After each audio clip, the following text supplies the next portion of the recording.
Hello. I have not been on to do a little pregnancy update in quite a while. We are in our final trimester now, so third trimester if you don't, well, the second to final if you don't include the fourth trimester, which I'm such a big fan of. And if you haven't seen how I'm planning for my fourth trimester, go and check out my two postpartum planning videos. But here we are. I am now 28 weeks. This is our 28-week bump. I have just done a little workout, and I'm still been really loving moving. I always talk about, birth preparation and what it can look like for some people. And for some of us, we are doers. So we are like, I want to eat the dates. I want to drink the red raspberry leaf tea. I want to, do the evening primrose oil. I want to be doing the classes. I want to be doing the courses. And then for some of us, we are needing to lean into the other things that help us to feel prepared. And for me, it's feeling educated. So feeling like I really understand where the evidence lies around birth and where I can really advocate for myself in the birthing environment, in what my options are, and feeling strong physically feels really good to me. So being able to mobilize, not feeling like I'm just sort of like a beached whale. And I know, some of us do just feel like that regardless. But I've always in my pregnancies made a real effort to feel strong, and moving into the birth space, that has always really benefited me. I've always had beautiful recoveries, relatively smooth, easy births. I've had two beautiful gentle vaginal deliveries, and I hope to have another one this time round. We're going for another home birth, and I'm just really feeling strong at the moment. The program that I've been following is the Body Ready method. It's sort of more like a flow type program, but I also have been doing my own workouts in the gym. So it was strength-based workouts, which is why I still feel so strong. So I'm still lifting weights. I still feel really strong in my core, because it's such a misnomer that we should be not training our core in pregnancy.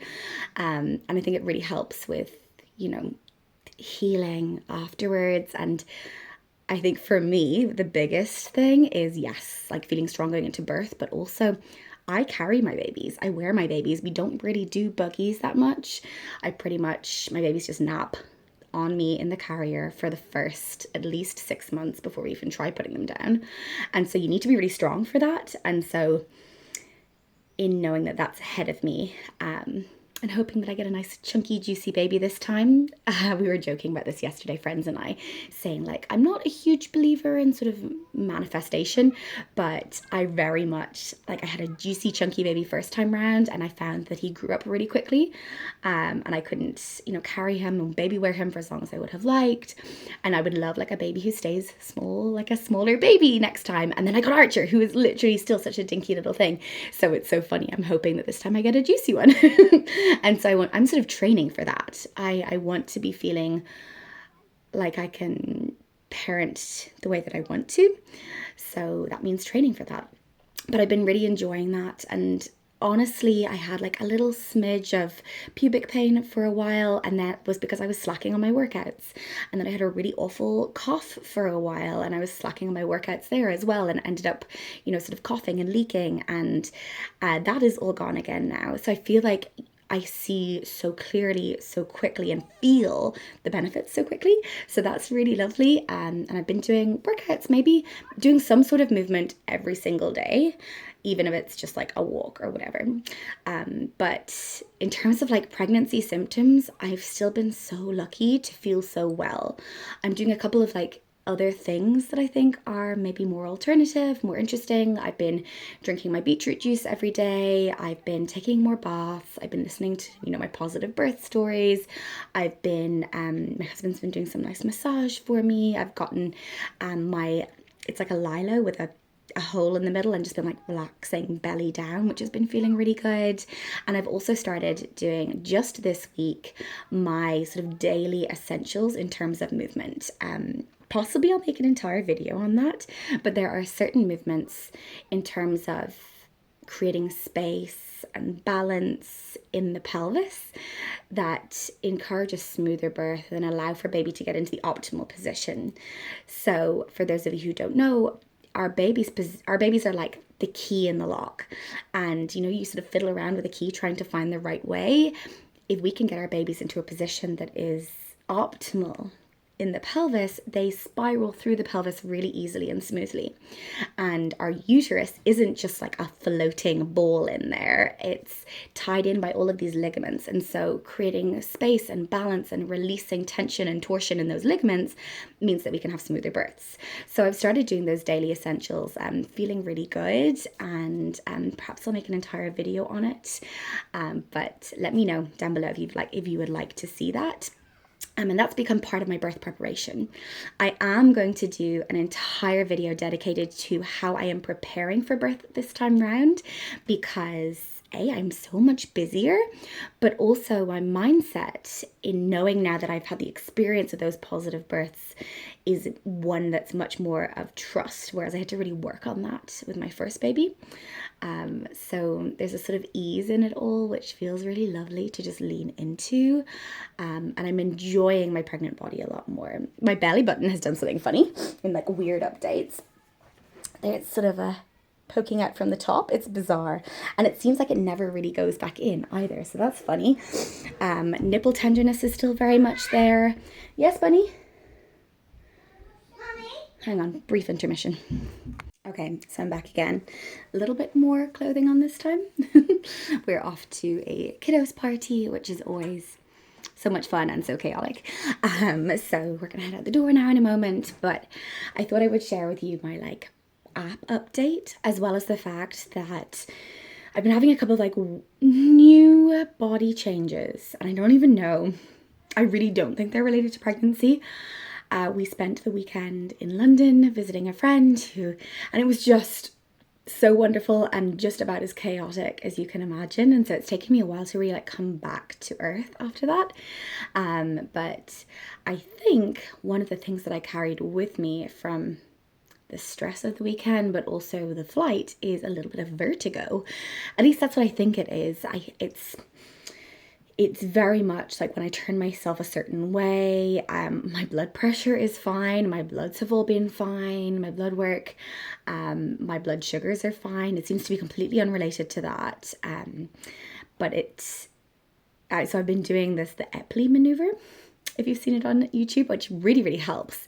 And so that's what tells me that it's definitely vertigo. So I've done it once now, and straight away I was like, okay, I feel like I'm almost fixed. But vertigo when you're pregnant is gross. So would not recommend.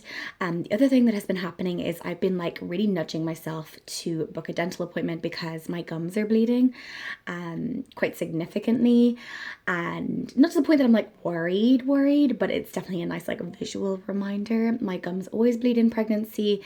We are just that little bit more vascular. We have that little bit more blood. Everything's just that little bit more permeable and open with the progesterone and relaxin. So that's something that's been changing. The other thing is, nipple tenderness and soreness.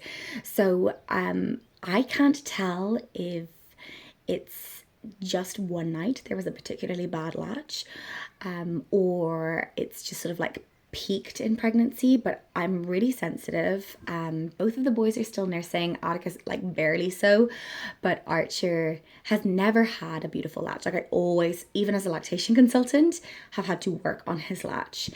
And so if I get a bit lazy with that, or his latch gets a little bit sloppy, I know about it straight away. And actually I have like a cut from me just being way too tired to correct him and just letting him nurse like all night long.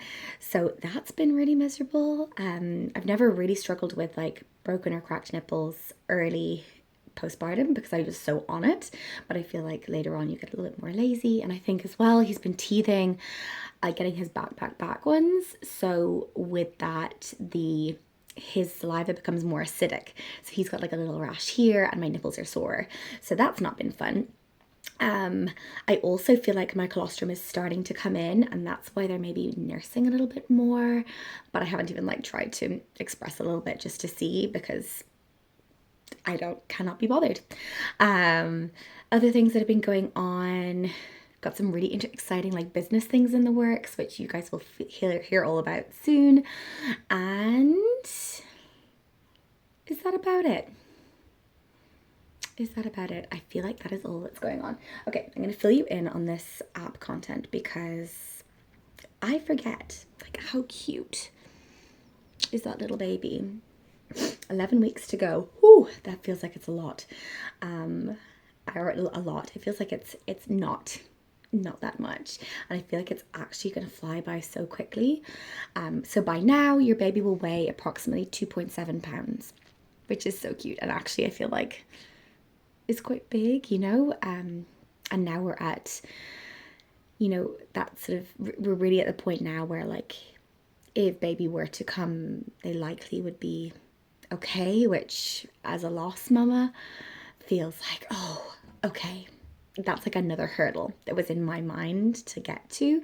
So I think that's why I'm a little bit more relaxed right now. Baby's brain is now in charge of maintaining body temperature and also controls breathing. All the internal organs are maturing and preparing to function on their own at birth. Your baby's skin is beginning to look less wrinkly, and the extra fat under the skin will help your baby to regulate their body temperature at birth. So that's the brown fat that they lay down to not only regulate their temperature, but also blood sugar levels and things. Your baby's bursting with energy and you'll be feeling every bit of it. Oh my goodness. So we were talking about it last night. We know, actually, Pete and I were like having a little catch up. You know, I'd done my work for the evening, he'd done his work for the evening, and we're just like sitting on the sofa and chatting. And then all of a sudden I was like, okay, I had to like stop you mid conversation because I can't concentrate on what you're saying because she's going so crazy right now. Still feels nuts to say she.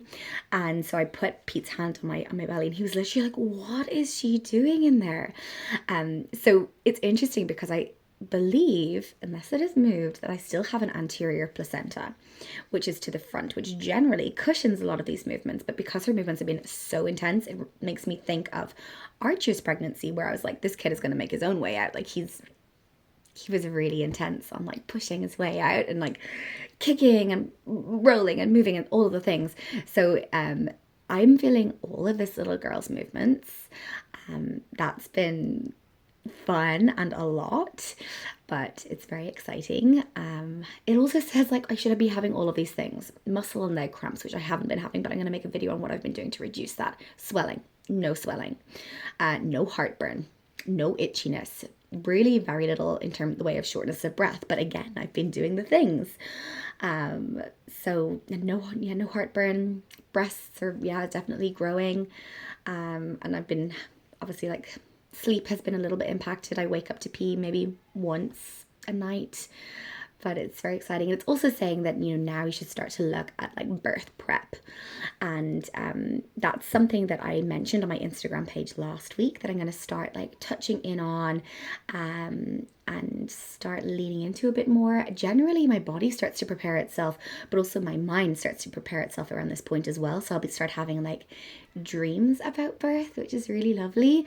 So I'm looking forward to that, and just doing what I can to support myself to feel as well, as nourished and as stress-free or low stress and like as safe as possible. I'm also practicing working on the things like boundary setting for postpartum, setting up routines and rhythms for us as a family that I think will make postpartum that little bit easier. So many things, and I'm feeling really good. I'm feeling really excited. I'm feeling really excited to support mamas at births while I'm really pregnant. I feel like that's going to be a beautiful way for me to like end my own pregnancy. And it's just, there's something so magical about it. And I am also just so lucky that I love my job. So that is all for now. This is the little belly. Of course, it's a morning belly, so nobody compare. All bumps are beautiful. All bodies are beautiful. And I'm trying to really just allow myself to enjoy that softening and that expansion this time around, with like little to no rush to get back to any type of shape, or just really leaning into that and enjoying the growth that is happening as I'm literally supporting life. So that's a little 27/28 week update, and I will see you all next week.